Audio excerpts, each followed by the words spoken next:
Voy a presentar a Liliana. Liliana tiene un gran currículum. La verdad que todo lo que teníamos para decir estábamos como una hora y pico. Entonces yo hice como un resumen, Liliana, ¿sí? Si después vos querés agregar algo, no hay ningún problema. Liliana Cineto nació en Buenos Aires, Argentina.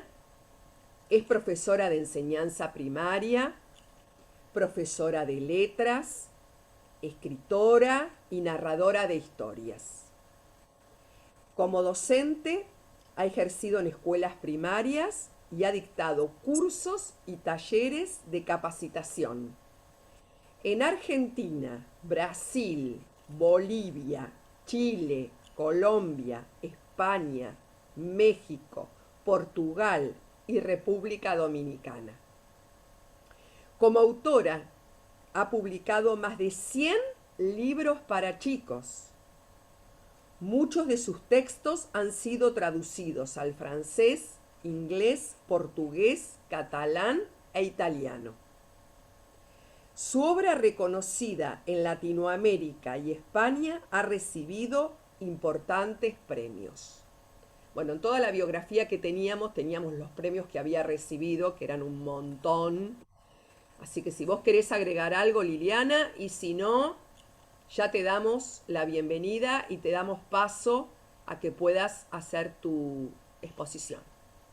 Sí, gracias. No, los currículums son aburridos y largos, y es cierto que yo me canso solo de escuchar todas las cosas que vengo haciendo, pero bueno, lo importante ya lo dijiste, que soy escritora, que soy profesora de enseñanza primaria, que soy profesora de letras, y que he narrado desde hace muchos años, empecé a narrar. Y voy a empezar esta charla hoy con ustedes contando la historia que generó la invitación a partir de la cual se generó esta reunión, que es uno de mis libros que se llama Pata de dinosaurio.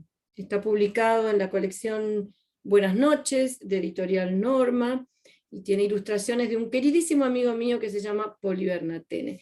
Y yo les voy a contar esta historia, quizás les muestre alguna imagen, pero en general voy a narrar la historia, voy a contarla. En el nido de Mamapata apareció un huevo enorme, rarísimo, de color gris. Debe ser un huevo de cisne, dijo Mamapata, que conocía de memoria la historia del patito feo. Pero cuando se rompió el cascarón, no salió ni un cisne, ni un patito feo, ni un patito lindo como los 10 hijitos de Mamapata que acababan de nacer. Apareció un dinosaurio. Mamapata se quedó con el pico abierto de la sorpresa, porque no sabía qué clase de animal era ese que no se mencionaba en la historia del patito feo. Y entonces, mientras se rascaba una pluma, dijo, mire, me parece que hay un error, se va a tener que ir. Y el dinosaurio se puso a llorar. Enormes eran las lágrimas, porque claro, eran lágrimas de dinosaurio, tan grandes que formaron un charquito a los pies en el que los 10 patitos aprovecharon para empezar la primera clase de natación. Acá lo tienen, miren, el dinosaurio llorando. Y a Mamá Pata le dio no sé qué ver llorar al dinosaurio, porque por más que fuera un dinosaurio, era un bebé y estaba solito. Y ella era una mamá, aunque fuera una mamá pata. Así que dándole unas palmaditas con el ala izquierda en el lomo, le dijo, bueno, no se ponga así, venga, venga con nosotros. Y ahí nomás se los llevó a todos al lago para la primera clase de natación. En realidad, lo único que le tuvo que enseñar fue al dinosaurio, porque los patitos ya habían aprendido en el charquito de las lágrimas. La verdad es que no le salía bien al dinosaurio lo de nadar, pero ella no permitió que los otros patitos se rieran, de ninguna manera, y tampoco permitió que se burlaran del dinosaurio los otros animales de la granja, como le había pasado al patito feo de la historia. Cada uno es como es, dijo Mamá Pata, y nadie se atrevió a contradecirla, porque Mamá Pata era bravísima cuando se enojaba y no querían sentir sus picotazos. Muy pronto, en la granja, se acostumbraron a ver a Mamá Pata seguida por su familia. Y también se acostumbraron a verla con su familia bajo sus alas cuando llovía, cuando hacía frío, o de noche, cuando mamá Pata les contaba una historia, como la del patito feo.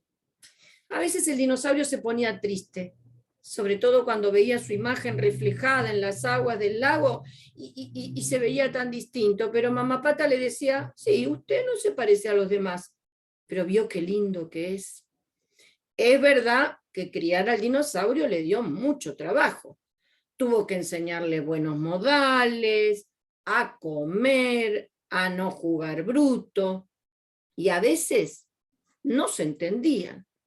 Pero criar a los 10 patitos también le dio mucho trabajo. Unos eran caprichosos, otros dormilones, otros no querían peinarse las plumas.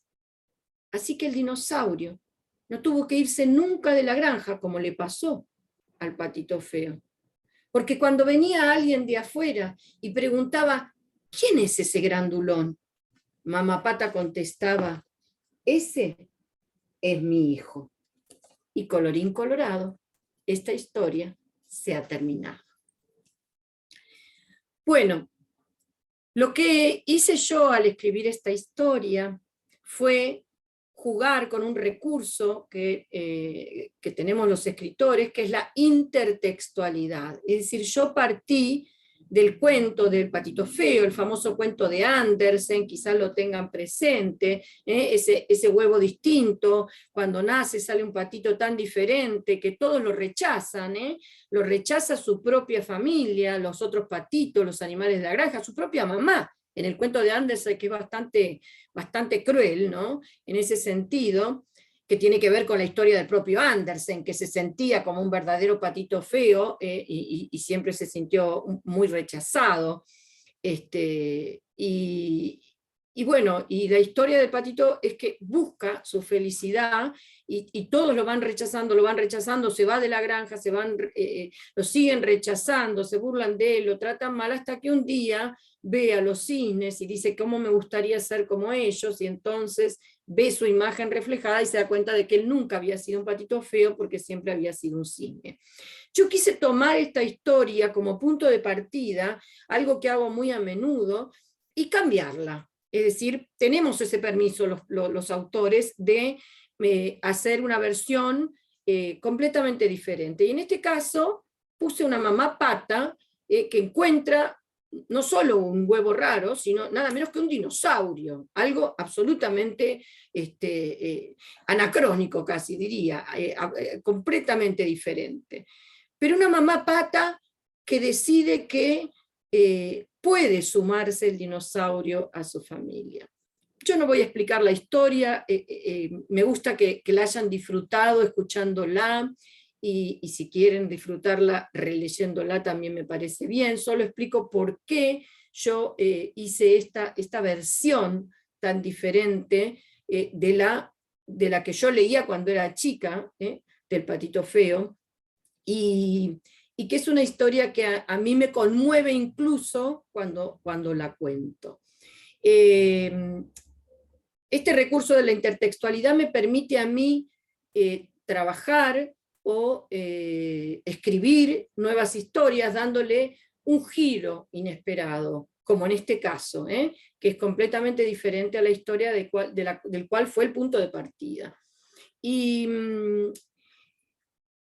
suelo hacerlo bastante, me gusta hacerlo, me gusta jugar con esto de los personajes. El nombre Pata de Dinosaurio en realidad se le ocurrió a Poli, el ilustrador, porque ya habíamos hecho otro libro, varios libros juntos, y dijo un día, nosotros antes de la pandemia ya hablábamos mucho,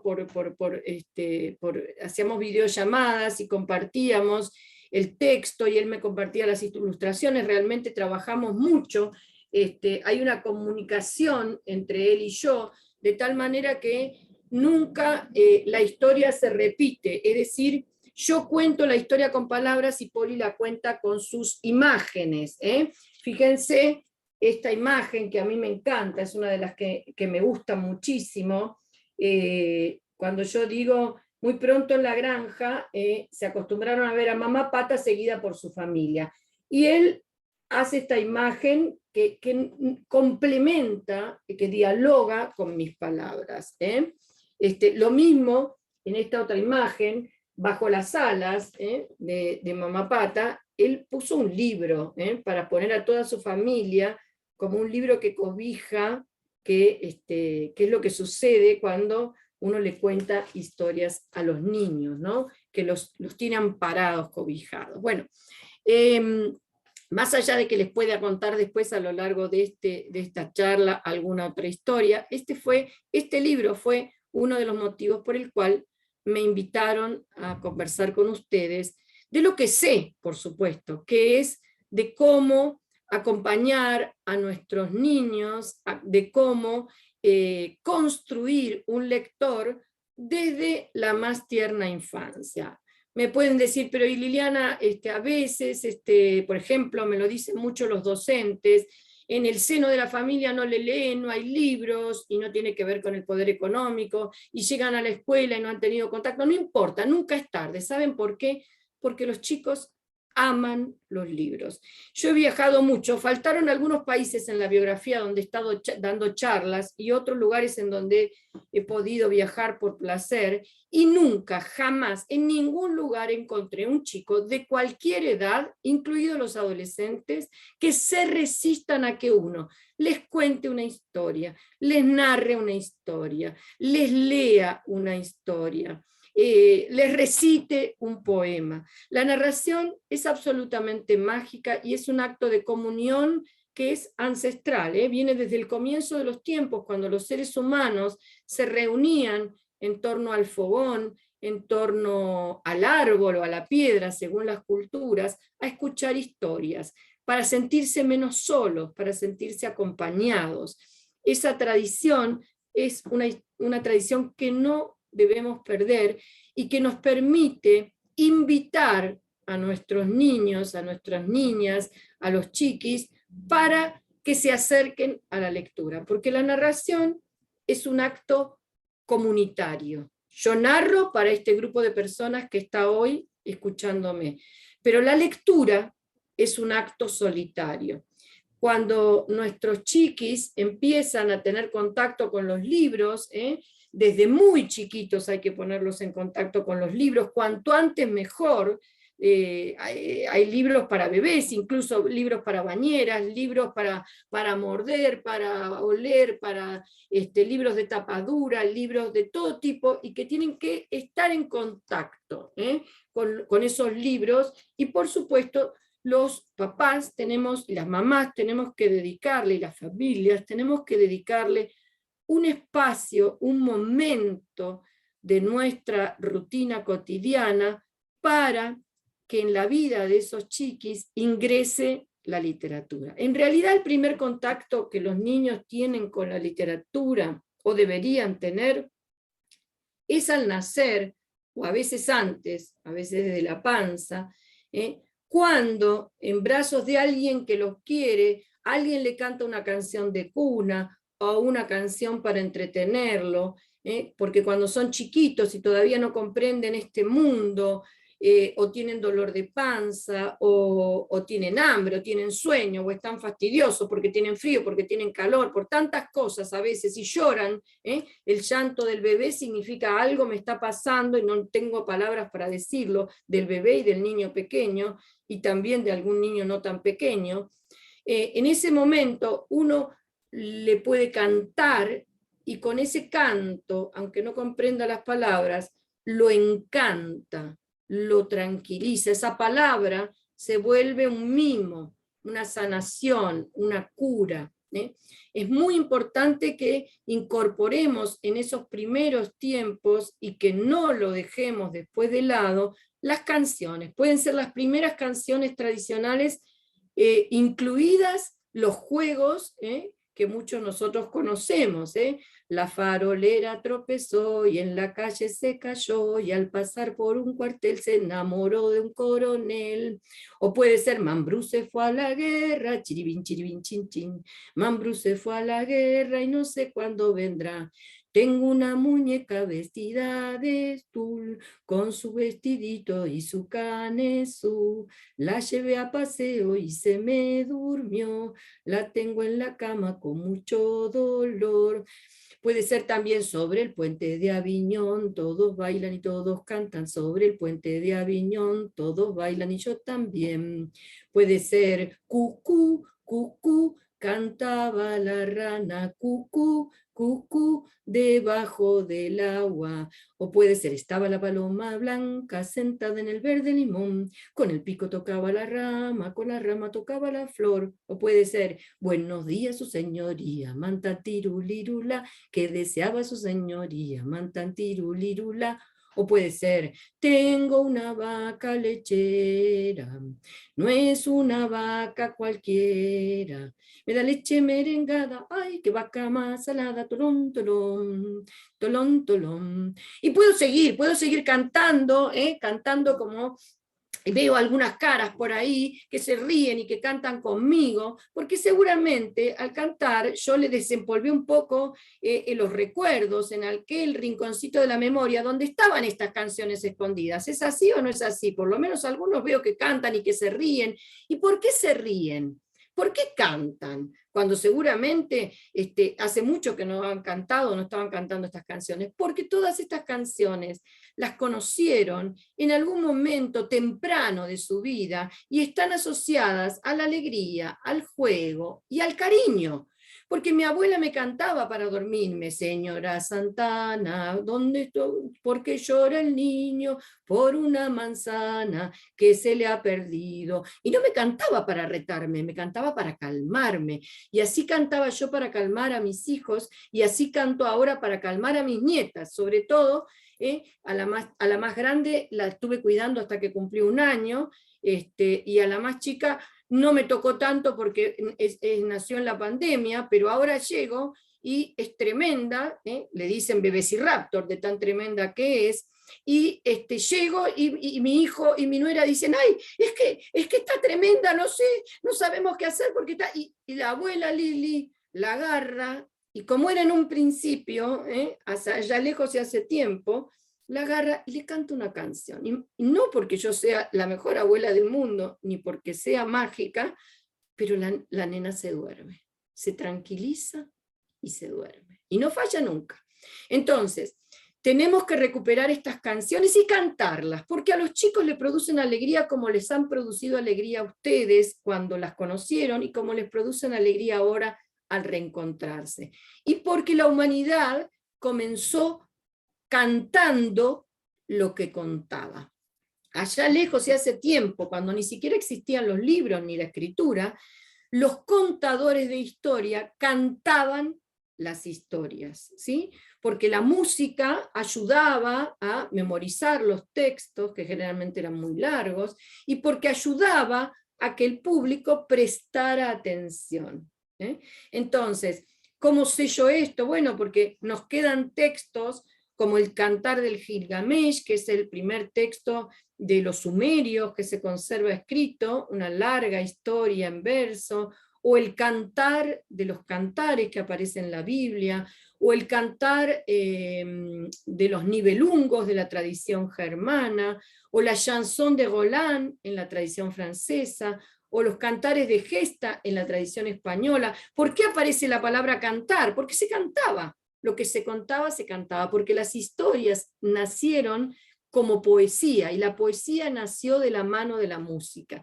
Entonces, el primer contacto que tienen que tener nuestros chiquis con la literatura es a través de estas canciones. Nunca es tarde, nunca es tarde. Mi hijo, que es profesor de música además, el papá de mis nietas, me dice a veces, cuando me escuchaba cantarle las canciones a las nenas, me decía, mamá, ¿alguna de este siglo? Le digo, no hace falta, para las de este siglo te tiene a vos, y tiene todos los medios electrónicos, desde YouTube hasta todo lo que quieras. Le digo, estos se los voy a contar yo, que soy la abuela. Y de hecho la primera canción que cantaron las dos, son canciones que les enseñé yo.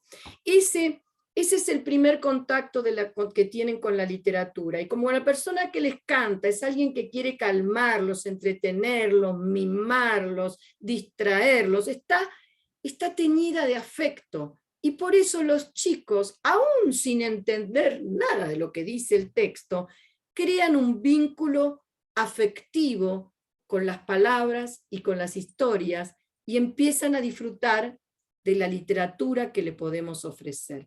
No sé si soy clara con esto o me puse demasiado técnica. Si hasta acá hay alguna duda, alguna pregunta, si está todo ok, me dicen, seguimos.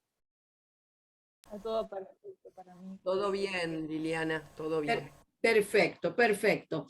Lo cierto es que, bueno, las canciones, como les dije, son el primer pasito para que nuestros chiquis empiecen a transitar el camino para que se transformen en lectores. Tenemos después las poesías, que pueden ser poesías de tradición oral o poesías de autor. Siempre doy ejemplos de mi propia experiencia. Cuando era chica, recuerdo perfectamente el día que mi mamá me trajo el primer libro de poesías de María Elena Walsh, el Tutú Marambá, que todavía lo tengo en esa edición, está todo roto y después tengo otras ediciones más nuevas, pero ese no lo puedo dejar porque tiene que ver con mi historia. Y las poesías y canciones de María Elena Walsh, que canté en mi infancia, también las cantaron mis hijos y ahora las cantan mis nietas. Así que tenemos toda la tradición oral y después tenemos también las poesías y las canciones de los autores. Y digo poesías y canciones porque en el caso de María Elena Walsh se aunan las dos cosas, pero a veces tenemos poemas que no tienen música, pero tienen musicalidad, porque la poesía, por su métrica, por la rima, tiene una musicalidad propia que les gusta a los chicos, les encanta, les gusta muchísimo. O sea, que de esas primeras canciones tenemos que pasar a incorporarle poesías, pero poesía, Liliana, y si no la entienden, pues la poesía es el único género que no va dirigido a la razón, sino va directo al corazón.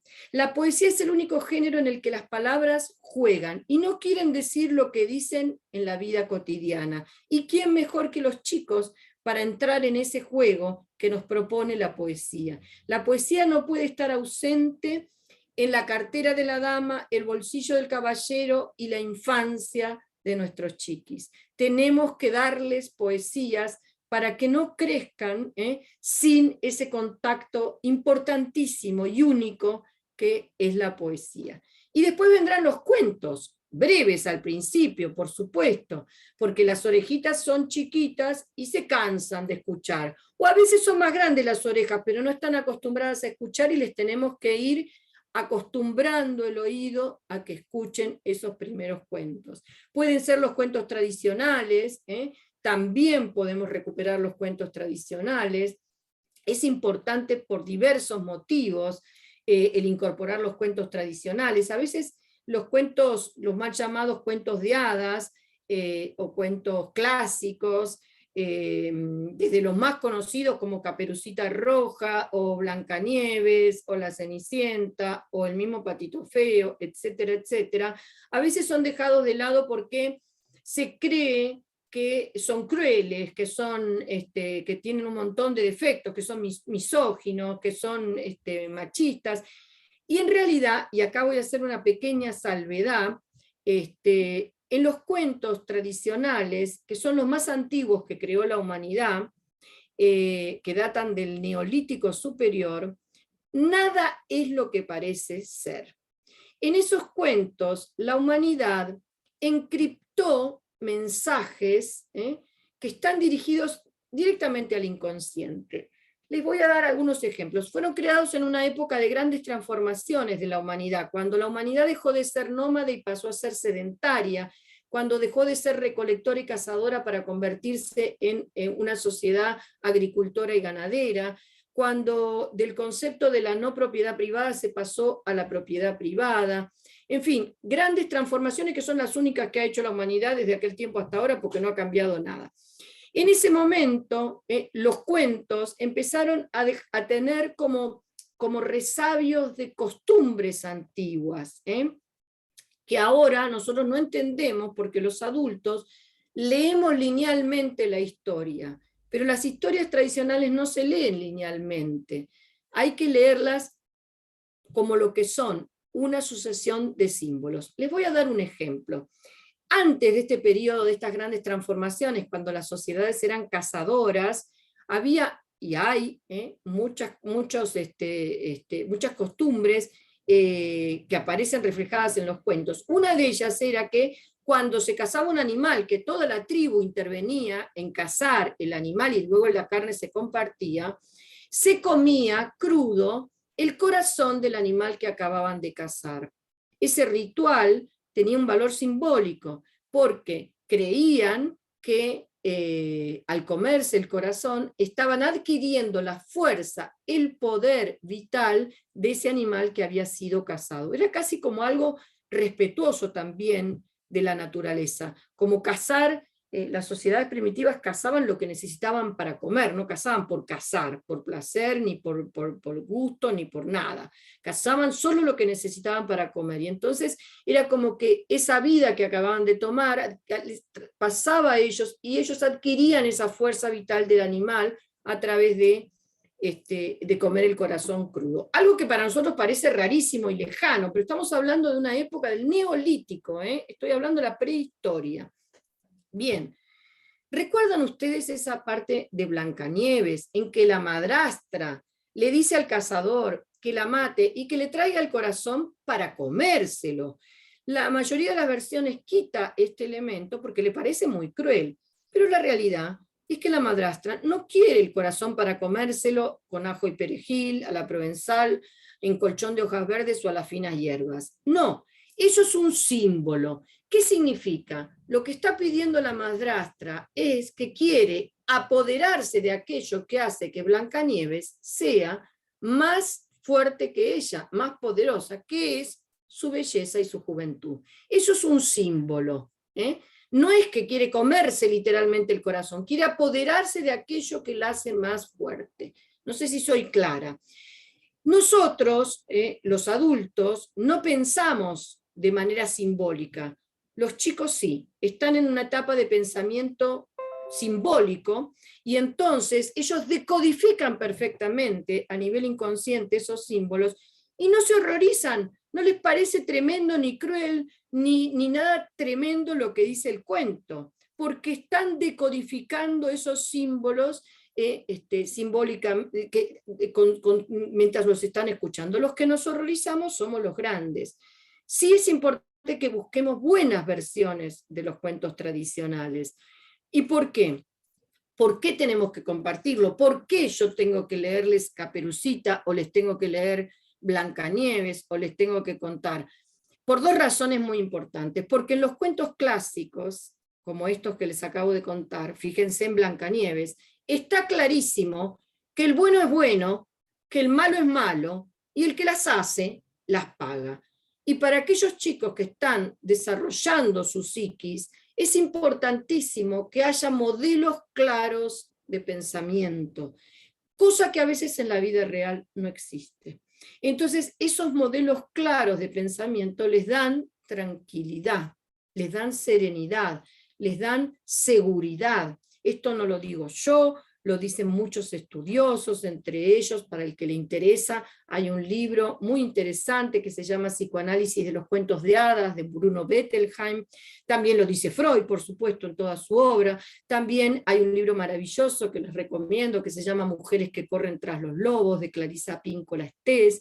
Muchos estudiosos han recuperado estos cuentos y le han devuelto ese valor simbólico que durante mucho tiempo hizo que no estuvieran presentes en las infancias. También es importante que les acerquemos estos cuentos para que los chicos conozcan esos personajes que existen en los cuentos. Es decir, aquel que no leyó El Patito Feo no puede entender la intertextualidad y la diferencia entre este cuento que narré al principio y la historia que escribió Andersen hace tantísimos años. Hay otra historia que yo escribí que se llama, también la ilustró Poli Bernatene, Feroz, Feroz. ¿Y por qué la escribí? Me preguntan muchas veces los chicos. La escribí porque leí historias como Caperucita Roja, en la que hay un lobo feroz, como Los Tres Cerditos, en la que hay un lobo feroz, como El Lobo y las Siete Cabritas, en la que hay un lobo feroz, como todas las historias de la tradición rusa, recopiladas por Afanasiev, en la que hay un lobo feroz, y entonces ese lobo feroz, que es un símbolo del poder bruto, del poder y de la fuerza bruta, digamos, aparece en esos cuentos, y a veces sale con la suya y a veces no. Si quieren, para hacer una pausa, y mientras tanto, por si alguien quiere hacer alguna pregunta hasta ahora de lo que dije, les puedo contar esta historia también. ¿Tienen ganas de escuchar otra historia? Sí, algunos me dicen que sí con la cabeza. Bien, lo cierto es que Lobi tiene los ojos así, y las orejas así, y los dientes así, ¿sí? Lobi tiene los ojos grandes, las orejas grandes, grandes, y los dientes grandes, grandes, grandes, porque Lobi es un lobo, un verdadero lobo feroz. O casi, porque muy, muy feroz no parece. En realidad es igualito a su mamá y a su papá, a su abuelo y a sus hermanos mayores, parecidísimo al que se comió a la abuela de Caperucita Roja, a 2 de los 3 cerditos y a 6 de las 7 cabritas. La más chiquita no, porque fue más astuta. Claro, pero no parece muy feroz, sobre todo cuando va detrás de la mamá y le dice upa, upa, upa, upa, o cuando me pone nervioso y se chupa el dedo, o cuando pide verdurita para comer, o cuando dice que quiere que le canten o le cuenten una historia antes de dormir. Su papá quiere que sea feroz, muy feroz, y le enseña a asustar. Y Lobi practica para poner caras de malo como la de su papá, pero las caras que pone Lobi son más o menos así. Y claro, no dan nada de miedo, incluso dan un poquito de risa a muchos de sus amiguitos del bosque. La mamá de Lobi quiere que sea feroz, muy feroz, y le enseña a aullar. Y Lobi trata de que los aullidos le salgan espeluznantes como los de su mamá. ¡Au! Pero a Lobi le salen canciones tan dulces y tan lindas que todos en el bosque lo vienen a escuchar. Sus hermanos quieren que sea feroz, muy feroz, y le enseñan a pelear. Pero Lobi se rinde enseguida, porque en cuanto lo tocan por acá o por allá, le hacen cosquillas y no puede parar de reírse. Y como quiere que sea feroz, muy feroz, el abuelo le enseña a cazar. Pero las presas de Lobi nunca corren peligro porque él las ayuda a escapar. La familia de Lobi está preocupada. No saben si cuando crezca Lobi va a ser un verdadero lobo feroz y si van a poder poner su cuadro en la pared donde están los retratos de sus feroces ancestros. Y es que a Lobi le gustan cosas que no son propias de un lobo feroz. Le gusta cantar bajo las estrellas, hacer rondas con las ovejas, jugar a la gallinita ciega, correr carreras con las liebres, tener un mejor amigo, o muchos. No, la familia de Lobi sabe que cuando crezca no va a ser un lobo feroz, pero no se preocupan, porque aunque no va a ser un lobo feroz, va a ser un lobo feliz. Y colorín colorado, esta historia también se ha terminado. Bueno, la idea, que gracias por el aplauso por ahí que veo, la idea que aparece es que para que los chicos puedan disfrutar de esta historia y de este lobo feroz, que no es tan feroz, es que hayan conocido historias en las que sí había lobos feroces. De ahí la importancia de que también les acerquemos cuentos de la tradición oral para que todos estos personajes, el lobo feroz, la bruja, el monstruo, el fantasma, el ogro, que también todos esos personajes aparecen en los cuentos tradicionales y son representaciones de los miedos, son el nombre que le dio la humanidad a los miedos que tuvo durante siglos y siglos y siglos. Entonces, el chico después pueda leer otras historias en las que esos personajes, como en esta, se neutralizan. Y no todos los lobos son feroces, algunos son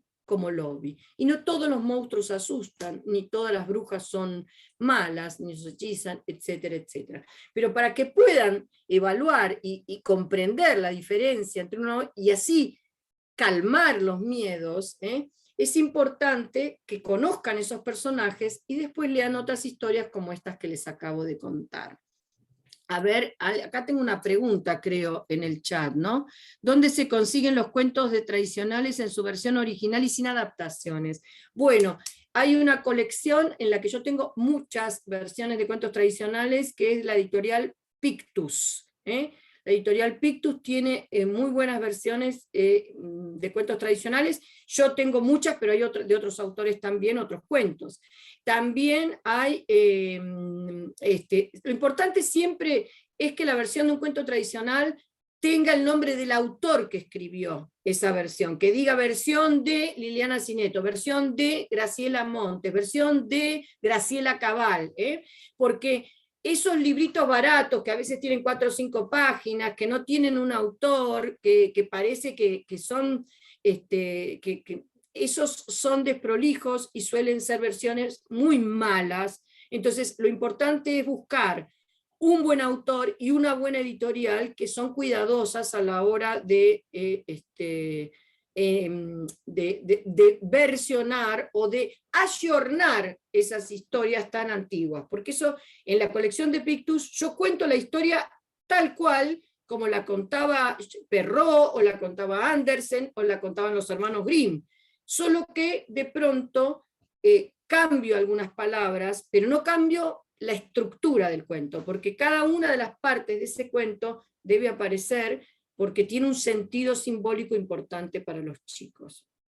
Bueno, en este recorrido dijimos que el primer contacto con la literatura se daba a través de las canciones, los juegos de palabras, las nanas, esas canciones iban hermanándose con la poesía, que podía venir o no acompañada de música, y empiezan a aparecer los primeros cuentos. Hay cuentos muy breves, de hecho Feroz Feroz, por ejemplo, es un cuento que tiene media carilla de texto, o sea, nada, un texto que fíjense que de pronto aparecen 5 palabras en una página. Estos textos brevísimos son ideales para empezar a acercar a la lectura de un cuento, en este caminito en el que vamos a ir acompañando a nuestros chiquis para que se construyan como lectores. A mí me gusta decir que ellos se construyen como lectores. No me gusta hablar de animación a la lectura, estimulación a la lectura, promoción de la lectura, el hábito de la lectura. A mí no me gusta decir eso. Yo creo que invitamos a los chiquis a la lectura, porque la lectura es una elección y se puede convertir en una pasión. Y necesitan los niños, las niñas, todos necesitan que nosotros los acompañemos. Siempre requieren de un adulto mediador, ya sea padre, madre, familia, abuelos, maestros, bibliotecarios, docentes, quien sea, que los ponga en contacto con esa literatura, narrándoles, leyéndoles, recitándoles, cantándoles, y después dejándoles en contacto con los libros para que ellos se reencuentren con las historias que les acabamos de compartir. Eso es muy importante, que el libro esté presente, que el chico pueda manipularlo, leerlo, reencontrarse con la historia. Lo leerá como pueda, por supuesto, según la edad y su experiencia lectora. También el texto, los primeros textos deben ser breves, y si están acompañados, como en este caso, de ilustraciones, donde la ilustración también les permite leer, entre comillas, la historia, eso también es importante para esos primeros libros que vamos a compartir con nuestros chiquis. Y de los cuentos tradicionales fuimos pasando a los cuentos de autor, breves al principio, como les dije, para que las orejitas no se cansen, pero a medida que van escuchando historias, la orejita empieza a acostumbrarse a escuchar. Por eso es importante que en nuestra rutina cotidiana, en nuestra vida, nosotros tengamos un momento para la literatura, como todo para todos los demás. Hay un momento en el día para comer, para bañarse, para lavarse los dientes, para charlar, para mirar televisión también, o para jugar con los jueguitos. O sea, también debe haber un momento para la literatura, porque me dicen, no, pero lo que pasa es que los chicos prefieren el teléfono, la tablet, la compu y toda la parafernalia tecnológica. La prefieren si no tienen posibilidad de que nosotros los acompañemos con los libros. Es decir, que si desde chicos nosotros les damos ese espacio-tiempo dedicado a narrarles, a contarles, a cantarles, a compartir una historia. No digo una hora, digo una historia por día. Una historia que puede durar 2 minutos, 3 minutos, 5 minutos, pero que todos los días, en algún momento, si es posible el mismo, se repita como un ritual de cariño. Puede ser antes de ir a dormir. Yo así hacía con mis hijos, antes de cuando ya se habían bañado, cuando ya estaban en la habitación, cuando se apagaba la tele, yo iba, me sentaba en la cama un ratito con ellos y les contaba una historia, 5 minutos, 5 minutos, o les leía una historia. Bien, ese ritual se mantenía. Con mi nieta Lara, como no se quedaba a dormir conmigo, me busqué otro momento de nuestro tiempo y era la hora de comer. Entonces, cuando yo le daba su primera papilla, su sopita o el yogur o lo que fuere, en ese momento yo compartía, les daba de comer y le daba de leer. Fíjense qué bonito es esto también, ¿no? Dar de comer, dar el pecho y dar de leer, también porque dar de leer es un acto de infinito amor. Les estamos abriendo un mundo maravilloso, un mundo que los va a hacer más libres, porque los libros nos hacen libres. Entonces también tenemos que alimentar el alma y alimentar la imaginación con los libros. Y repetir, si podemos, siempre a la misma hora, 5 minutos. Si después ese tiempo se convierte en 10, porque se convierte en una actividad placentera para todos, para la familia y para el chiqui o los chiquis, como sea, está perfecto. De hecho, yo siempre estoy compartiendo mi experiencia, ¿no? Mi experiencia, y la más nueva es la de Lara, porque Lara, que es mi nieta más grande, que ahora viene a quedarse conmigo de pijamada, y entonces hacemos un rato en el que ella me pide que yo le lea los cuentos. Claro, le cuento cuentos desde que era bebé. Entonces ella tiene incorporada que entre nuestras rutinas en una pijamada puede estar la pelea de almohadas, el baño de burbujas y el rato de lectura. Y de hecho, en mi biblioteca, el estante que está al alcance de ella es el estante de los libros preferidos de ella, para que ella tenga acceso, o los libros preferidos o los libros que son apropiados para la edad de ella, o adecuados para la edad de ella, o que yo sé que le pueden llegar a gustar. Entonces, entre nosotros se construyó ese pequeño espacio que se repite cada vez que Lara viene a mi casa, o en su propia casa, porque también tienen su lugar, su pequeña biblioteca al alcance de las manos, para que lean, o con la mamá, con el papá, o cuando va la abuela con la abuela, o que lean solitas en ese caso. Bien, yo me estoy derritiendo, no se imaginan el calor que hace acá, terrible. Porque como cerré para que no vengan los ruidos y todo, y en esta habitación no hay aire acondicionado, estoy derritiéndome. Bueno, y por último, para terminar ese caminito, lector, vieron que vimos poesía, vimos canciones, vimos historias tradicionales, puede haber leyendas, puede haber mitos, que también es un género que a los chicos les gusta.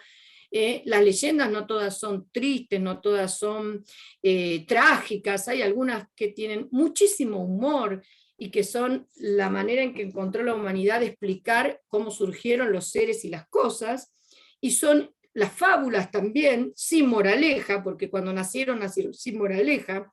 Entonces también podemos compartir esas historias, y podemos llegar a las primeras novelas. Novelas, Liliana, ¿cómo novelas? Sí, los chiquis pueden empezar, por supuesto, la novela requiere de ya un periodo de atención un poquito más extenso. Las primeras novelas que podemos compartir, las que son adecuadas para los primeros lectores, no porque a lo mejor las lean de manera autónoma, sino que las lean compartidas con la familia, tienen que ser aquellas que tienen capítulos cortos, un personaje protagónico que se aparece en todos los capítulos, o sea, siempre está presente en todos los capítulos, y en lo posible que cada capítulo tenga un pequeño cierre, es decir, que sea como un pequeño cuento que va transcurriendo.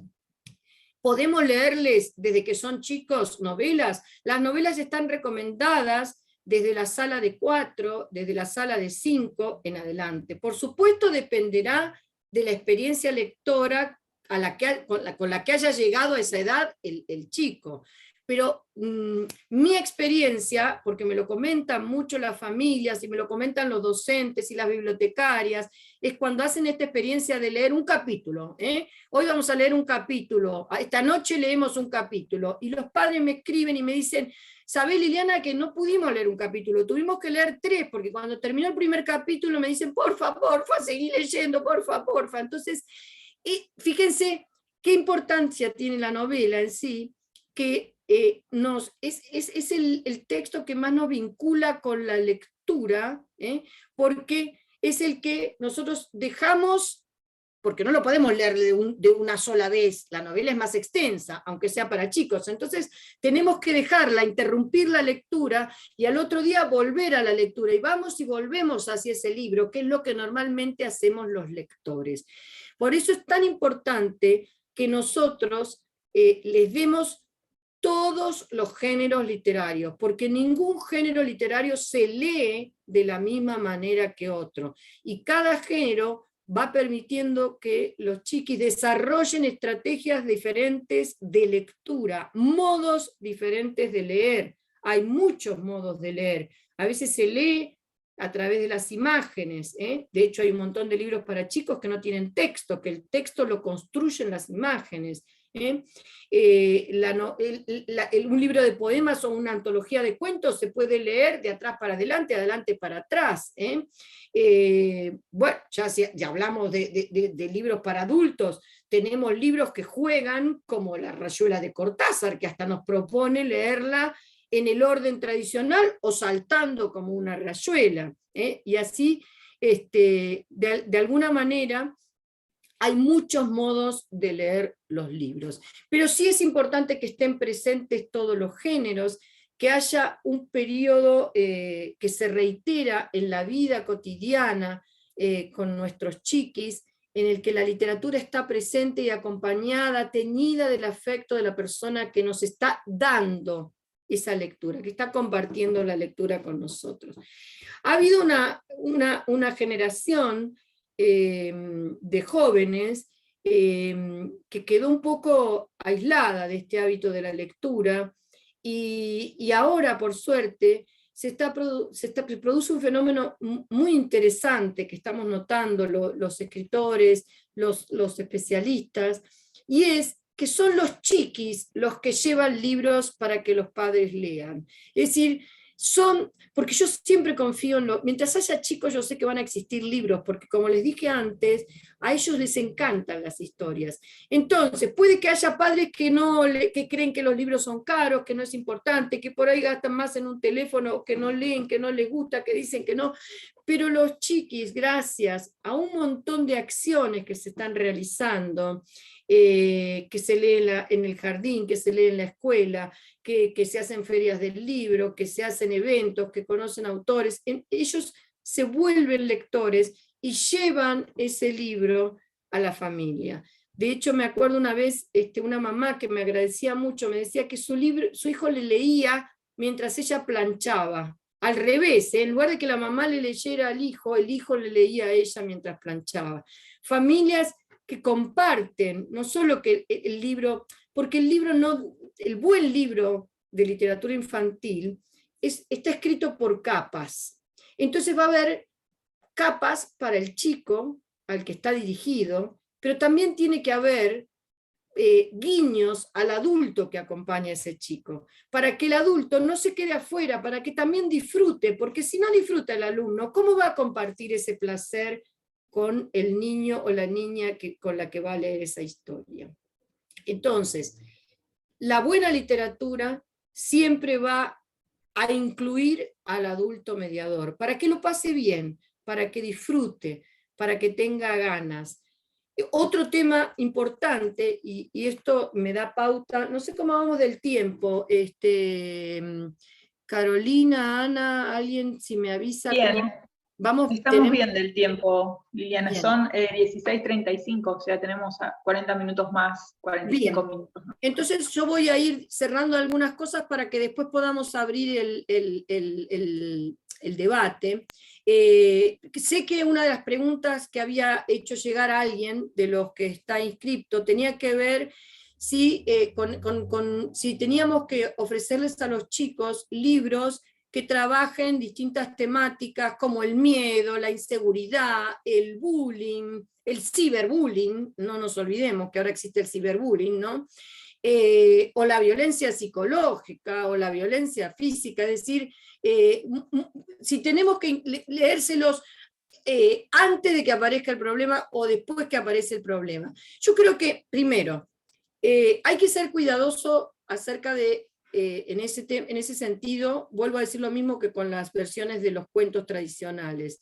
En la literatura, esto lo decía Graciela Montes en un artículo que se llama ¿Y qué quiso decir con ese cuento? Un buen escritor de literatura y sobre todo de literatura infantil no elige un tema, cuenta una historia. De esa historia se van a desprender tantos temas como lectores. ¿Cuál es el tema de Pata de Dinosaurio? ¿Cuál es el tema de Feroz Feroz? Probablemente yo les pueda decir, bueno, yo no tuve en cuenta nada. Yo no quise escribir una historia sobre. Yo de pronto un día estaba preparando una historia y dije, en el nido de Namapata apareció un huevo raro y nació un dinosaurio. Y dije, ¡wow! ¡Qué buen comienzo de historia! Pero no me puse en la cabeza que iba a escribir una historia que hablara de tal temática. Ahora, que se desprenden temáticas de los libros, por supuesto, porque el que escribe es un ser humano, un autor que vivió experiencias y esas experiencias están reflejadas en la historia.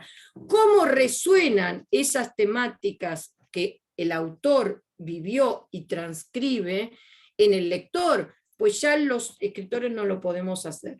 Pero si de pronto encontramos un libro que nos parece que habla de respetar las diferencias, las elecciones personales, qué sé yo, no sé, el mandato familiar, lo que fuere, o en este caso, el caso de una mamá que adopta a este dinosaurio, una mamá pata que adopta al dinosaurio y que lo defiende a capa y espada, bien, es porque nosotros como lectores sentimos que resonó esa historia de una manera particular en nosotros y podemos compartirla con nuestros chiquis.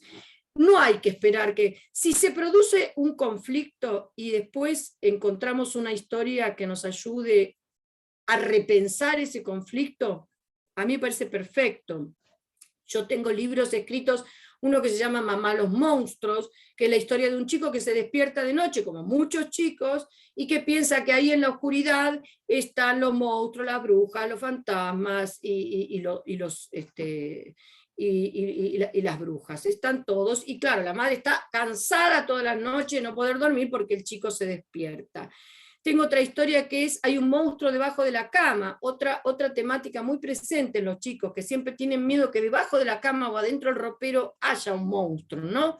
Entonces, ¿podemos leer esas historias con los chiquis? Claro que podemos leerlas. Hay un monstruo otro libro que tengo se llama El monstruo de las pesadillas. Hay chicos que tienen miedo de dormir porque tienen miedo de tener pesadillas o tienen pesadillas recurrentes. Entonces, podemos leer esas historias. En todas ellas, en mi caso, lo que van a encontrar es que yo trato de neutralizar los miedos con el humor. Los monstruos existen. Una mamá una vez se enojó muchísimo conmigo en un colegio cuando yo hablé de este libro, Hay un monstruo debajo de la cama, porque le dije que el nene había encontrado, además de lo que hay abajo de la cama, que está la pelusa, que está la media perdida, el nene tenía un monstruo debajo de la cama. Y la mamá se enojó muchísimo y me dijo, ¿cómo? Yo me paso todo el tiempo diciéndole al nene que los monstruos no existen y vos venís y decís con tu libro que los monstruos existen y que el nene lo tiene debajo de la cama. Y la realidad es que el monstruo es la palabra que le ponemos a los miedos. Los chicos lo llaman monstruo, pero los grandes también tenemos miedo. Podemos tener miedo a la enfermedad, a la pérdida de un ser querido, le podemos tener miedo a la FIP, le podemos tener miedo al dolor, podemos tener muchos miedos. Nosotros le ponemos palabra a nuestros miedos, los chiquis no. Entonces lo llaman monstruo, bruja, fantasma, ogro, está abajo de la cama, está dentro del ropero. Entonces, ¿qué tenemos que decirle? ¿Que no existen los monstruos o que hay que aprender a reírse de esos monstruos? Porque uno tiene que aprender a convivir con el miedo. Al menos eso es lo que pienso yo. Uno tiene que aprender a convivir con los miedos a lo largo de la vida, tiene que aprender a neutralizarlos. Y si es con humor, muchísimo mejor, ¿eh? Porque el humor sana, alivia, cura, tranquiliza. Yo también tengo escritas historias para chicos más grandes, para adolescentes. Tengo una novela que se llama Cristal y que habla del ciberbullying, de cómo a la protagonista la atacan a través de las redes sociales, y cómo ella sufre ese ataque tremendo que puede generar la red social, en donde además no solo es un ataque con un nivel de violencia inusitada, sino que además es cobarde, porque muchas veces el que ataca, el que relinkea, retuitea, no sé qué, cómo se dice, o repostea, ni siquiera tiene un nombre verdadero, o sea, ni siquiera da la cara, porque una cosa es venir y decírmelo de frente y otra cosa absolutamente distinta es esconderte detrás de un nombre cualquiera e insultar a una persona o decir o repetir algo que ni siquiera corroboraste. Los chicos viven ese bullying y ese ciberbullying, y los adultos también, los adultos también muchas veces. De hecho, yo escribí esa novela a raíz de una situación personal en la que viví una situación de ese tipo. También tengo una historia. A ver, ahí ya no trabajo tan el humor, claramente, porque mi público es diferente, es un público adolescente, en donde yo trato de que se identifique con ese personaje, y a ese personaje, a esa chica, le pasan cosas que le pueden pasar a un adolescente, es decir, que no se siente comprendido por los padres, que se siente diferente, que se siente un extranjero dentro de su cuerpo y un extranjero en todo su ámbito, y encima está tratando de estar bien con porque le importa mucho más el entorno y lo que opinan sus pares que lo que opina la familia, y de pronto se siente atacada por ese entorno con el que trata de unirse. También ahí ya no trabajo el humor, pero por supuesto cuento una historia con la que pueden identificarse. Y otra historia también, en este caso basada en hechos reales, y que tiene que ver con la violencia psicológica, que es tremendamente más dañina que la violencia física, porque no deja cicatrices a la vista. La persona que ejerce violencia psicológica sobre otra, y es el caso, muchos chicos y muchas personas lo padecen, no solo con sus parejas, a veces con sus amigos, a veces en el grupo de pares, a veces con su jefe, con su jefa. Es una persona dañina que lastima, y es ladina porque el resto del entorno no se da cuenta, nunca se da cuenta, pero puede llegar a destruir a una persona. Entonces, esa es una novela, se llama Mientras no muera tu nombre, que habla de la violencia psicológica, y que yo la escribí porque mi hermana falleció a raíz de una relación con un personaje detestable, con estas características, y siempre me quedé con esa sensación de que yo notaba algo raro, pero cuando ella murió hace 30 años, ni se hablaba de la violencia física, mucho menos de la violencia psicológica, entonces yo no podía hacer nada para salvarle. Cuando escribí esa historia, una amiga querida, escritora también, Cecilia Piso, me dijo: ¿sabés qué? Vos no pudiste salvar a tu hermana, pero vas a salvar a muchas personas, a muchas chicas que van a sentirse reflejadas en esa historia. Y ahora cuando voy de hecho, por ejemplo, no sé si hay alguien de Basavilbaso, que estuve el año pasado en Basavilbaso en un colegio secundario, hablando con chicos que habían estado leyendo justamente esa novela. La devolución que me dan los chicos es maravillosa, y los padres que leen también esa novela, porque les permite decir, ay, mirá lo que le pasa a la protagonista, es tan parecido a lo que me pasa a mí con fulano o con fulana, es decir, les permite verse reflejados como un espejo y poder tomar distancia de la situación para no caer en las garras de estos personajes que son realmente depredadores y pueden ser absolutamente dañinos. Bueno, a ver, temáticas van a surgir tantas como lectores, podemos leerlas en cualquier momento. No estemos preocupados por buscar, a ver, necesito que este libro trate de tal tema porque quiero hablar de tal tema. No, porque ahí no va a ser literatura, pueden ser libros que nos ayudan desde otro lugar, informativo, o que nos dan pautas, pero la literatura no quiere dar enseñanza, no quiere bajar línea, no pretende enseñar. Que uno aprende, sí, por supuesto, que nos educa, por supuesto, pero la literatura no pretende dejarnos ni enseñanza ni moraleja. Nos cuenta una historia tan poderosa que no va a dejarnos indiferentes, va a pasar a través de nosotros y va a dejar algo en nosotros que nos va a dejar pensando, y eso es lo importante de la literatura, que no nos deje absolutamente indiferentes. Bueno, creo que podríamos, no sé, ¿qué me decís? A ver. Bueno, sí, si querés hacer preguntas, si alguien quiere hacer alguna pregunta, comentar algo. La verdad, Liliana, una exposición excelente, un recorrido inmenso en cuanto a la literatura, en cuanto a tu experiencia, en cuanto a lo que podemos aprender. Yo creo que nos resonó, como dijiste vos, muchas cosas que nos has comentado. Y bueno, digamos, de parte de nuestro grupo, creo yo que no podemos dejar de pensar en las adopciones de los niños en su segunda infancia, entonces que tenemos que empezar a acostumbrar, empezar a mirar, ¿sí? Ya que no tuvieron, quizás algunos, esa primera parte, esas canciones, esas nanas, esa poesía, ese cuento. Bueno, a la edad que lleguen, empezar nosotros de a poquito a instalar todo esto y a construir como se pueda. Sí, sí, nunca es tarde, nunca es tarde. Confío en el poder de la palabra y de la literatura y sé que no es tarde nunca.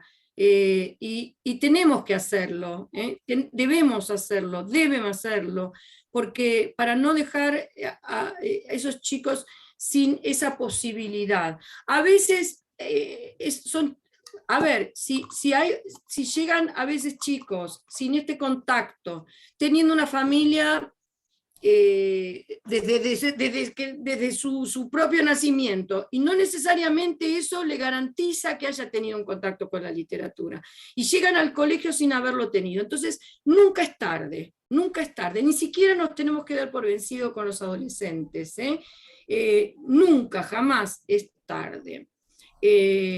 Tenemos que acercarles a toda esta riqueza infinita que es la literatura. Fíjense que todos estos textos, tanto las canciones como los cuentos de tradición oral, sobrevivieron siglos y siglos sin siquiera estar escritos. La humanidad los ha ido repitiendo, y si los ha ido salvando la humanidad es porque los ha considerado valiosos.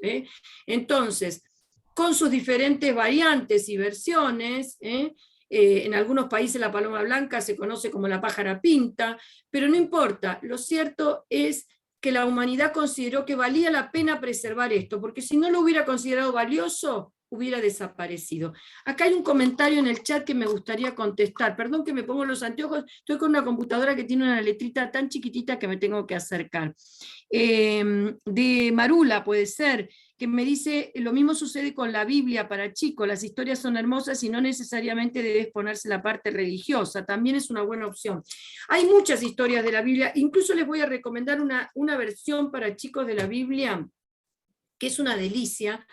Es difícil de conseguir, pero si la consiguen no dejen de comprársela y de leerla, que la escribió una queridísima amiga y una talentosísima escritora, que lamentablemente ya no está entre nosotros, sino a través de su obra, que es Graciela Cabal. La Biblia para niños la publicó en su momento la editorial Coligüe, y es ella, con el humor que la caracterizaba, narra de una manera estupenda las historias de la Biblia. Yo recuerdo que una vez me invitaron a contar cuentos a un festival de arte sacro en México. Y yo dije, festival de arte sacro, pero yo no cuento cuentos que tienen que ver con la religión. Y entonces dije, bueno, ¿qué cuento? Y entonces conté esas historias de la Biblia en la versión de Graciela Cabal, que tiene momentos de humor, porque ¿quién dijo que no podemos agregar el humor? Y de hecho yo siempre digo, Graciela se nos fue demasiado pronto, creo que porque Dios quería tenerla cerca para escucharla contar cuentos.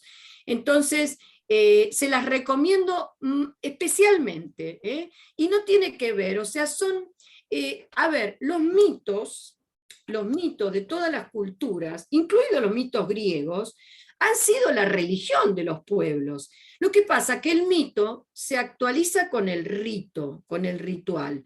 Les doy un ejemplo. Para aquellos que son católicos, en el momento de la Eucaristía, cuando el sacerdote dice, este es el cuerpo de Cristo y esta es la sangre de Cristo, y la hostia y el vino se convierten en el cuerpo, el que es religioso, cree efectivamente que en ese momento se está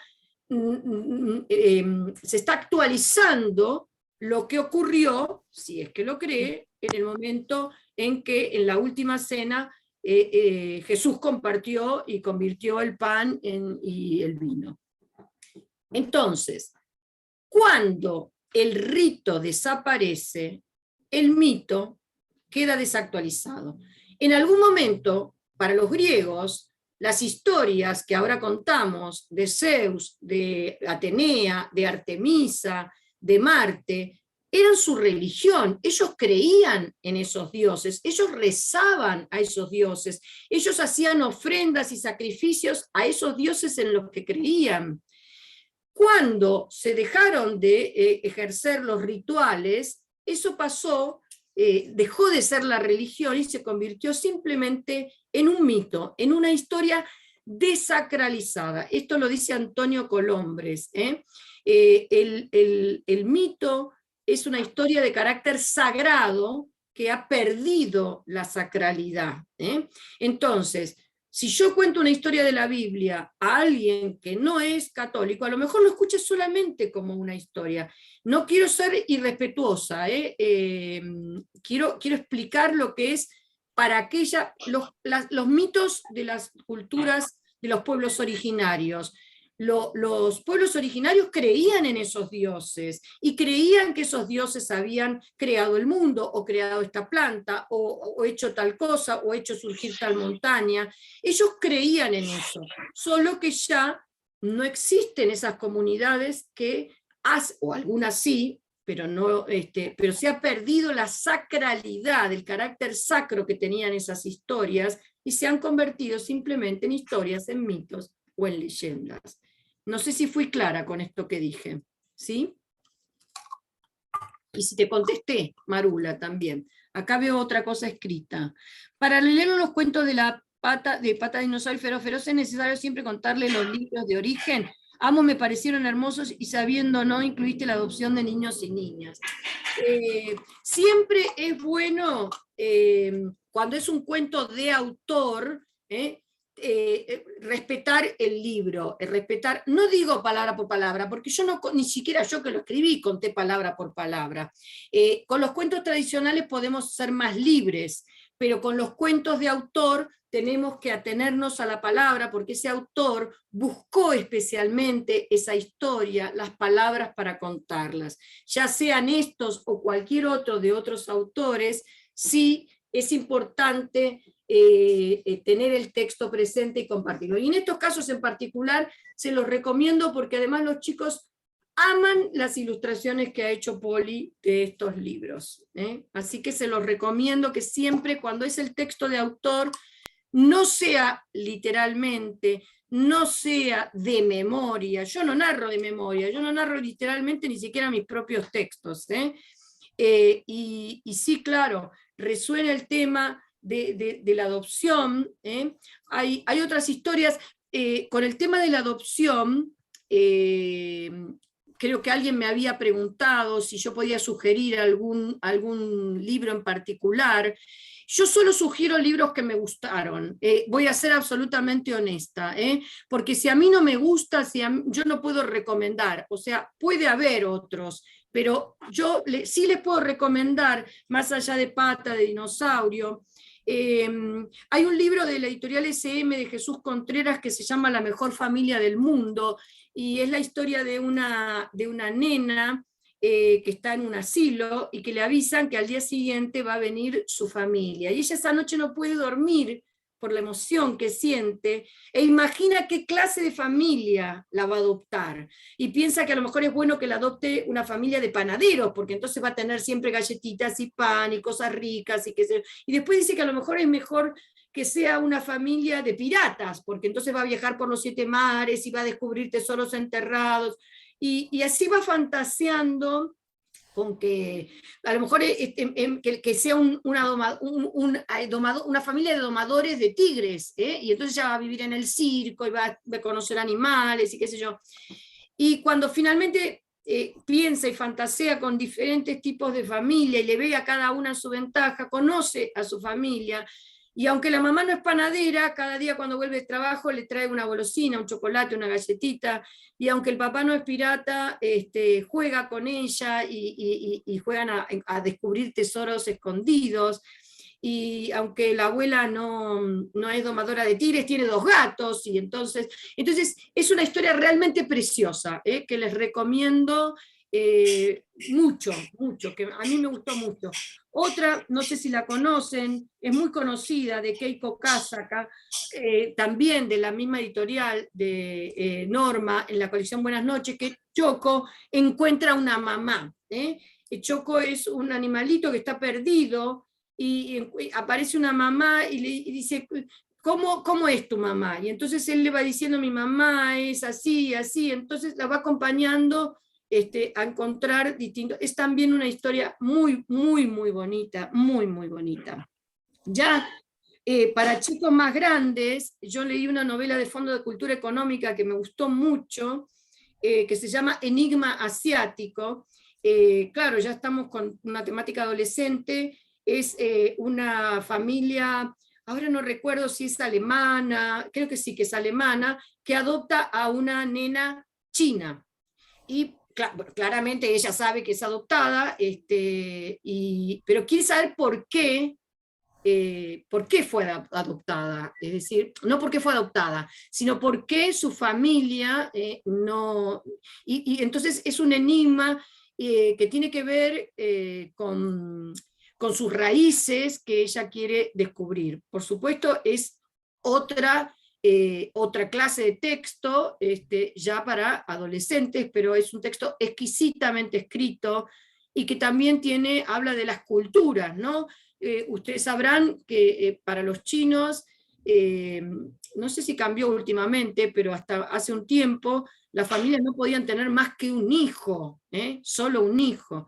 Y desgraciadamente había mujeres que quedaban embarazadas y abandonaban a ese hijo a su suerte, o otras cosas peores, y entonces tiene que ver con una problemática cultural fuerte, pero que yo creo, a mí no es un libro que me dejó indiferente también, que me parece interesante. Y después hay una historia que a mí me gusta mucho, muchísimo me gusta, que es una historia porque bueno, las familias, hay toda clase de familias también, ¿no? Y hay familias que adoptan chicos y son familias homosexuales, y también creo que tienen derecho a tener esa posibilidad.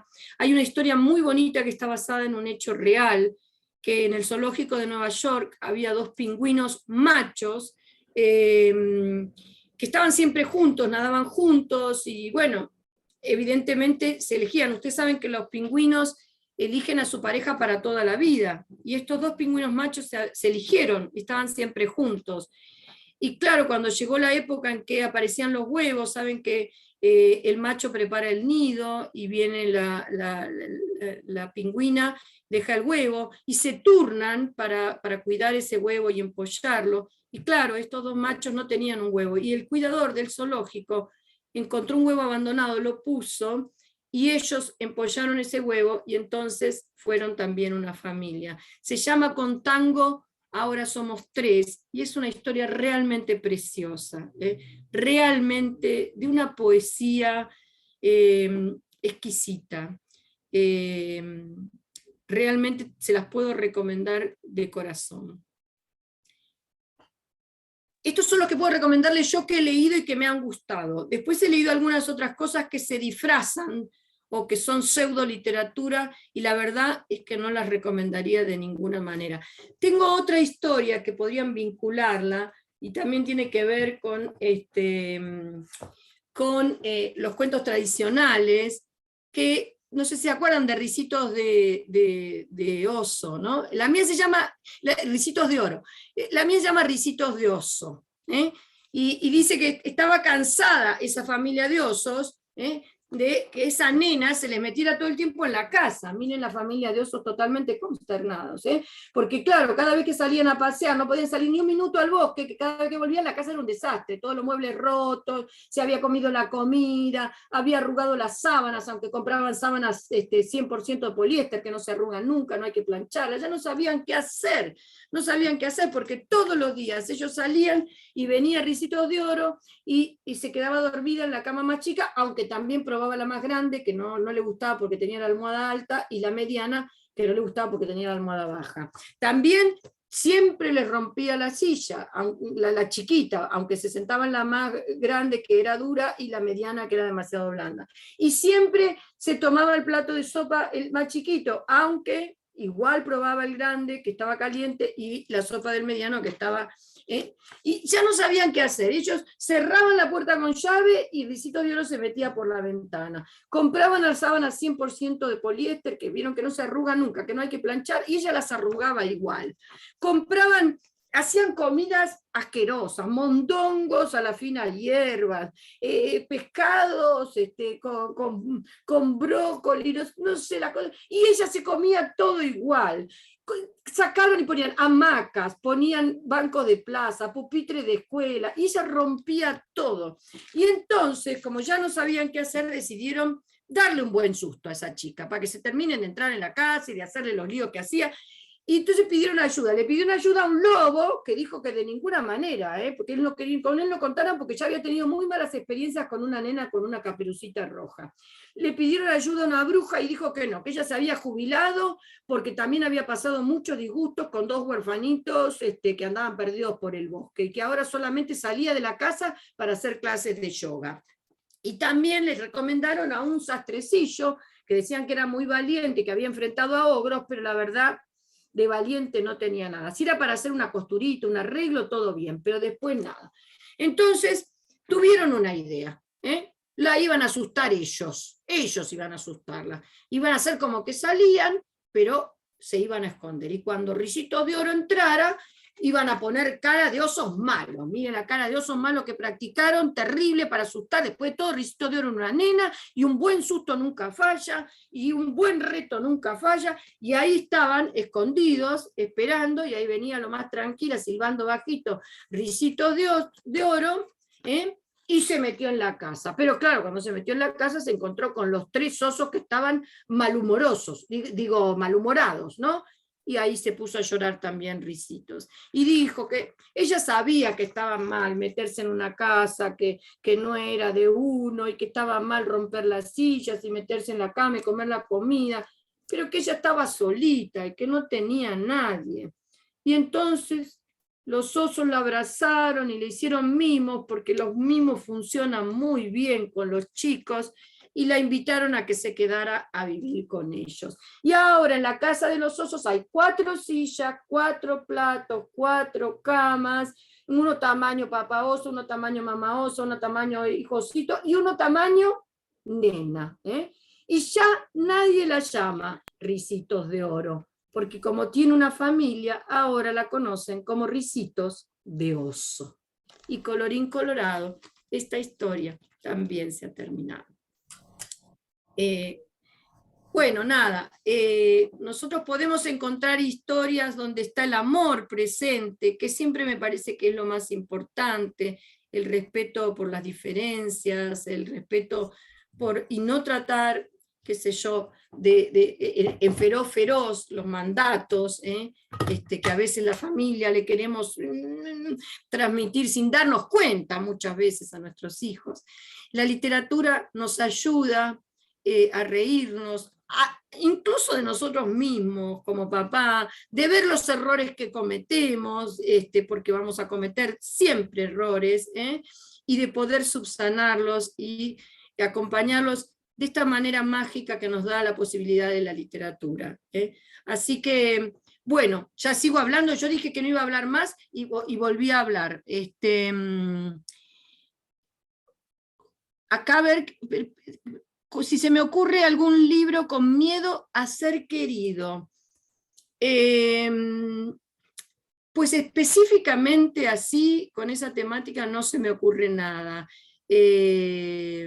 Pero el miedo engloba muchas cosas, como les dije. Las historias, de hecho, bueno, claro, lo que pasa es que también me da un poco de vergüenza que me cite permanentemente a mí misma. Hay una historia, el del monstruo de las pesadillas, que tuvo mucho éxito, me pidieron una segunda parte, y esa segunda parte es el secreto del monstruo de las pesadillas.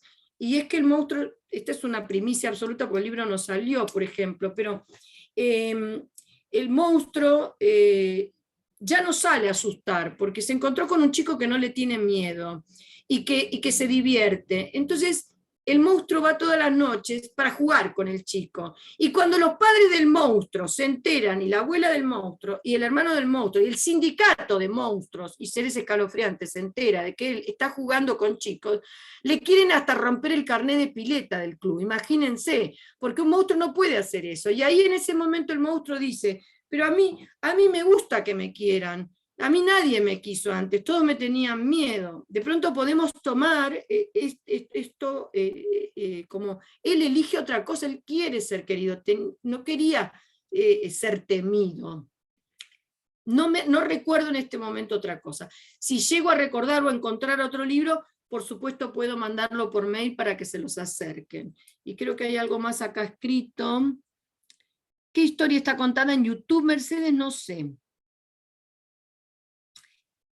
No sé a cuál me decís. Y un aire...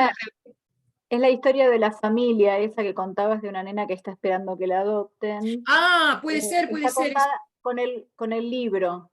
Puede ser, puede ser. Es muy bonita, es muy bonita. Muy bonita, muy bonita. Está publicado en la editorial SM, pero la de España. Y el autor es Jesús Contreras. Pero sí, bueno, puede aparecer en YouTube, que es una historia realmente... Es preciosa, por eso se la recomendé. Yo realmente recomiendo cuando me encuentro una historia que es buena literatura, buena literatura, y que nos resuena el tema de la adopción, por supuesto, pero no es que quiere hablar de la adopción, no es que quiere explicarnos lo que hay que hacer o no hay que hacer cuando... No, nos cuenta una historia de una chica que va a ser adoptada y qué es lo que siente, lo que piensa. Entonces, eso es una historia y eso es literatura. Por eso se las recomendé muy especialmente. Y las versiones de Roald Dahl Bueno, Roald Dahl además es muy divertido y tiene los cuentos en versos para chicos perversos, ¿no? Que son muy divertidas también, muy divertidas. Y muchos otros libros que les puedo recomendar de Roald Dahl porque es excelente, excelente Sí, realmente. la intertextualidad del cuento último que contaste, donde aparecen personajes de otras historias, me hizo acordar a las reversiones de Bowler. Claro, claro. Es un recurso que yo uso mucho y me gusta mucho usar, porque esta, por ejemplo, esta colección se llama Versionaditos, y en todas, por ejemplo, tengo también una de que a Cenicienta le duelen los pies, se llama. Y es porque viene la hada madrina y trae los zapatitos de cristal y ella no se quiere poner los zapatitos de cristal. Imagínense el dolor de pie que le aprieta el juanete, le hace doler el callo, no quiere ir. Y al final se lo pone porque el hada madrina le trae una carroza y dice, no vas a tener que caminar, te lleva hasta la puerta del palacio. Pero claro, al príncipe le gustaba bailar, y como a ella le gustaba el príncipe, se pasó toda la noche bailando. Ya saben lo que pasa si uno pasa toda la noche bailando con zapatos que a uno le aprietan, ¿no? Cómo quedó Cenicienta con el dolor de pies, con los pies como empanadas. Bueno, a mí me gusta jugar, a mí me gusta, yo creo que el humor es una llave que abre muchas puertas. Abre las puertas de la comunicación, abre las puertas de la amistad, abre las puertas del amor, abre las puertas de la imaginación. Dentro de mi estilo está el humor, y a mí me gusta hacer reír, porque ya para llorar la vida nos da tantas cosas. Entonces yo prefiero contar historias que nos hagan sonreír, que nos dejen ese calorcito en el alma, que nos hagan sentir bien. Pero bueno, hay muchas formas de contar historias, ¿eh? No sé Yo si te tienen algo. quería hacer una pregunta. Sí, claro. Mira, yo justamente tengo sobrinas muy chiquititas y Sí, sobrinos chiquititos, y yo siempre les leo cuentos de monstruos de Cecilia Blanco. sí, Y la verdad son preciosos y tienen mucho humor. claro. Y realmente son para recomendar. Es otra de las recomendaciones porque a los chicos les encanta. Sí, Es los algo- chicos incluso a veces piden cuentos de miedo, pero después se asustan. Entonces hay cuentos de miedo, yo tengo también otro que se llama Terrorcitos, cuentos de miedo para los más chiquitos, para que puedan encontrarse, en realidad quieren encontrarse con esos personajes, no quieren asustarse. Tal Y cual.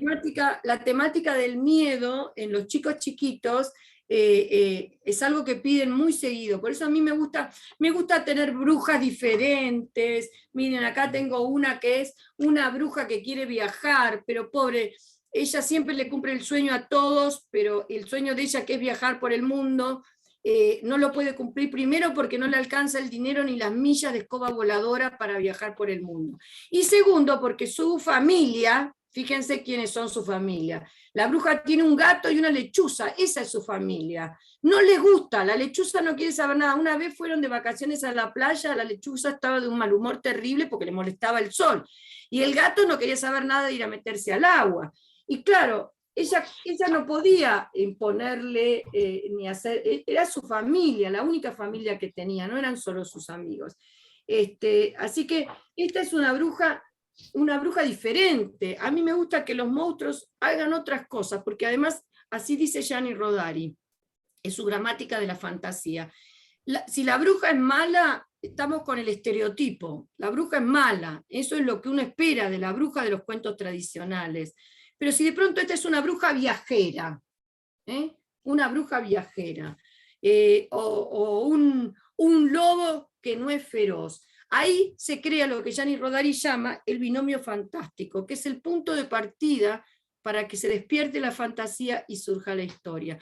Y yo trabajo mucho con ese concepto de binomio fantástico y hacer monstruos que tienen miedo, monstruos a los que asusta un chico, brujas, que tengo una bruja, la bruja Hermelinda, que pierde la memoria, no se acuerda de nada, ni cómo se llama, ni dónde dejó el peine, y cuando se mira al espejo con los pelos parados sale corriendo a buscar una peluquería porque quiere ir a hacerse un alisado definitivo. Es decir, trato de contar historias en que los personajes tradicionales viven situaciones diferentes, y eso genera el humor y genera una historia distinta.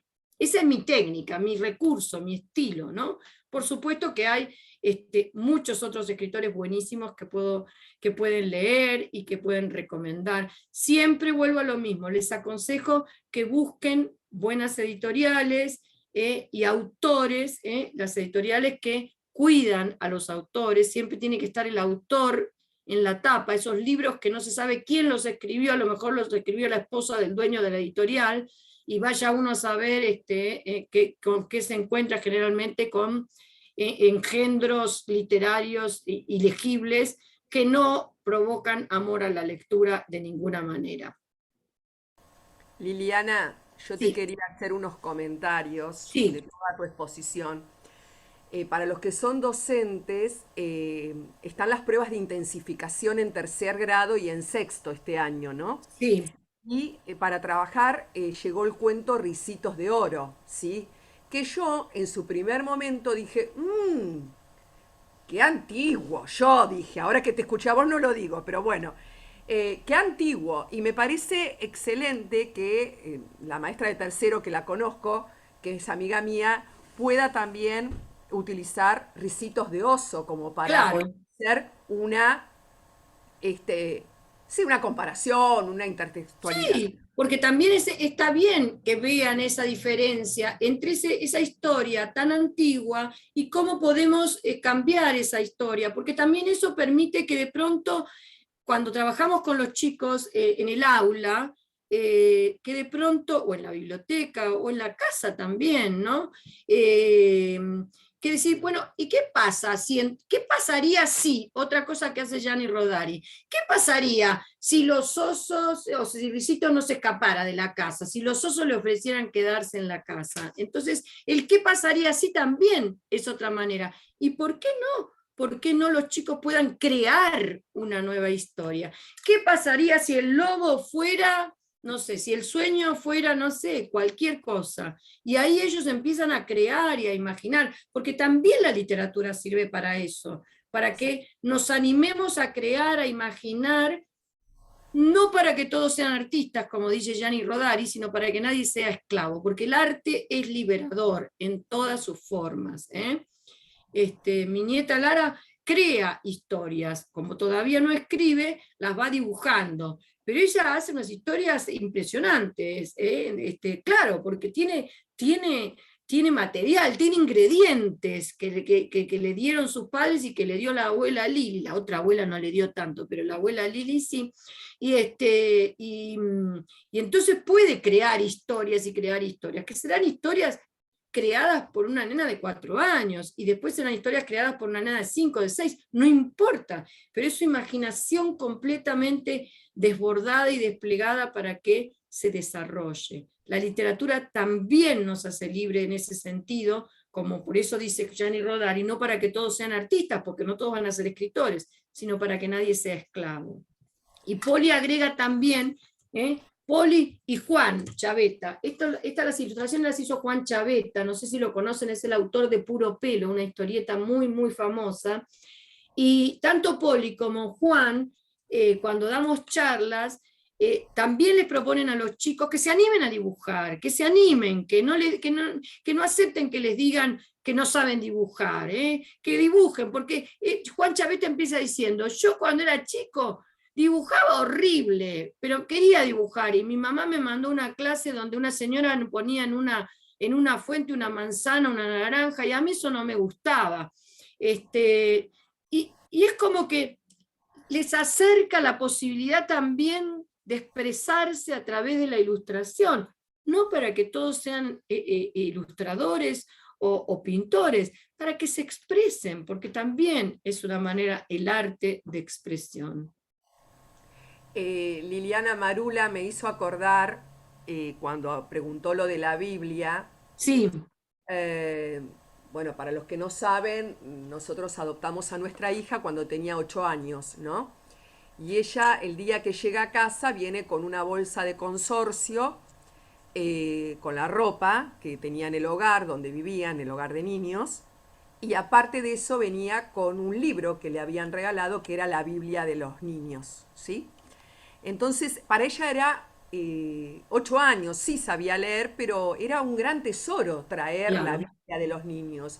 Y ella ni, o sea, porque tenía un montón de nombres y un montón de personas que uno no conoce a ciencia cierta, y ella quería que todas las noches leer un capítulo, un párrafo de la Biblia de los niños, ¿sí? Era el único libro que ella trajo de su vida. Claro, y era importante para ella, y era muy importante para ella, claro. Sí.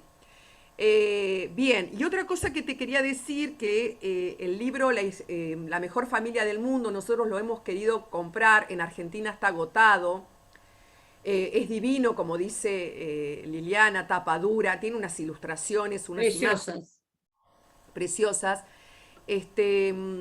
Y en el año pasado yo coordino un grupo de niños por adopción, ¿sí? A través de Zoom, y hay niños de todo el país. Hicimos una versión de La mejor familia del mundo. Entonces una familia era la de pasteleros, lo hicimos con videos. Ay, qué Está, lindo. está muy, muy bonito. Bueno, no sé si alguien quiere preguntar algo más. Habían preguntado libros para adolescentes, ya dijo algunos Liliana, ¿sí? Sí, Bien. De adopción tenemos algunos de adolescentes, como El jamón del sándwich, de también. Graciela Vialet, La casa perfecta. Bien. Y con respecto a las novelas, que concuerdo con vos, Liliana, con respecto a que la novela la empezás a leer, lees un capítulo y querés leer el otro y querés leer el otro. Hay una muy linda que trabajé yo en cuarto grado, que es Bombay, de Sandra Siemens. Sí, sí. Esa también está muy, muy linda. Bueno, no sé si alguien quiere preguntar algo más, chicos, a ver qué dice acá. Natalia Pratisi dice maravilloso todo lo que nos compartieron. Bueno, gracias, Natalia. No sé si alguien... Bueno, gracias por todos los aportes. Walter Ortiz. Lo importante también es que hayan disfrutado escuchando historias. Yo siempre cuento historias porque a veces uno crece y ya no le cuentan más historias, y entonces se olvida de lo placentero que es que a uno le cuenten historias. Entonces, espero que hayan podido disfrutar de las historias que les conté, porque, y si quieren, puedo cerrar contando una historia más, porque si ustedes disfrutan, piensen cuánto van a disfrutar nuestros chiquis cuando les contamos historias. Por eso es tan importante, ¿eh? Por eso digo que no pueden quedar afuera las familias, los adultos, los mediadores. Yo me tengo que poner los anteojos, porque si no, gracias, Liliana, me dicen, bueno, muchas gracias. Gracias. Bueno, gracias a todos. A ¿Querés, todas. querés terminar con otra historia, Liliana? Si quieren, estamos en tiempo, estamos bien. Bueno, Estamos en tiempo. como conté una de un hijo, que es la de Lobby, como conté una de una mamá, que es mamá Pata, ahora voy a contar una de abuela, que es esta, Caperucita de abuela. ¿eh? Y voy a decirles que iba a visitar a su abuelita, no es ningún secreto, que en la canasta llevaba cosas importantes tampoco, y que antes de salir se puso su caperucita roja, lo sabe todo el mundo. Y por supuesto que tuvo que atravesar un bosque peligrosísimo. Eso lo sabemos todo. Tampoco les tengo que aclarar que al llegar a la casa de la abuela, la puerta estaba abierta, ella se asomó, abuelita, silencio, no contestaba nadie. Entonces dejó su caperuza, dejó la canasta y fue caminando, solo sería el rumor de sus pasos sobre el piso de madera. Abuelita volvió a llamar y entonces entró al dormitorio. Era un desastre. La cama deshecha, el camisón y la cofia por el suelo, y por supuesto la cama vacía, ¿no? Cualquiera habría pensado qué cosa, que a la abuelita se la comió un lobo. Cualquiera hubiera pensado eso, menos ella, que conocía perfectamente a su abuela y sabía que era muy capaz de defenderse de los grandulones, de los prepotentes y de los abusones. Y también sabía que no todos los lobos son feroces. Y entonces, ¿dónde estaba la abuela? ella trató de comunicarse de varias maneras, algunas bastante raras, hasta que de pronto una paloma mensajera golpeó con el pico y le trajo una carta. Y ahí ella entendió. Leyó la carta de la abuelita que le decía: mi querida nieta, lamento haberme marchado tan rápido, sin despedirme, pero surgió algo importante y no podría perder ni un solo minuto. Ya sabés que a mí me gusta mucho ayudar a los demás. Además, me gusta recorrer el mundo y reencontrarme con amigos. Voy a mandarte postales y fotos. Sí, ya sé que son una antigüedad, como estas cartas, pero me gusta porque te quedan como recuerdo, igual que todos aquellos momentos que compartimos juntos.